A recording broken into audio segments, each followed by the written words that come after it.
පිළිමයකට මේ කෑම තියෙන එකද හොඳ? මේ වගේ අහිංසක මිනිස්සෙකුට ඒ කෑම එක දෙන එකද හොඳ? වටින්නේ කෝකද කියලා අහනවා. ඔන්න ශ්‍රද්ධාවට හානි කරන එකක්. ෆොටෝ දෙකක් තියෙනවා. බුදු පිළිමයක් ඉස්සරහා තියෙනවා බුද්ධ පූජාව තියලා. ඒක ෆොටෝ එකක් ගහලා තියෙනවා. ඊළඟට තියෙනවා හිඟන මිනිසෙක් අම්මා කෙනෙකුයි දරුවෙකුයි කණ්ඩ බොණ්ඩ නැති කෙනෙක්. එතන ඒ අම්මා ඉස්සරහා අම්මා දුකසේ ඉන්නවා කණ්ඩ බොණ්ඩ නැතුව වේලිලා. ඉතින් යටින් දාලා තියෙනවා. දැන් ෆෝන් වලින් ඒක මාරු වෙනවා එහෙට මෙහෙට. පිළිමයකට මේ කෑම තියෙන එකද හොඳ? මේ වගේ අහිංසක මිනිස්සෙකුට ඒ කෑම එක දෙන එකද හොඳ? වටින්නේ කෝකද කියලා අහනවා. එතකොට ගොඩාක් අය කියනවා වටින්නේ මේ බඩගින්නේ නෙමෙයි. ඒ මිනිස්සුන්ට අමතකයි.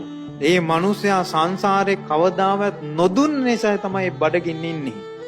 බුද්ධ ප්‍රමුඛ සංඝයාට කාටවත් නොදුන්න නිසායි.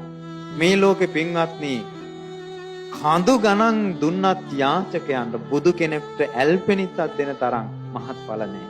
ඒ යාචක දුක් විඳින මිනිස්සු විඳින්නේ සංසාරෙන් ගෙන ආපු එක. දුක් විඳින්නේ මිනිස්සු සංසාරෙන් ගෙන ආපු එක. ඒ නිසා ඒ මිනිස්සුන්ට දෙන්න ඕන.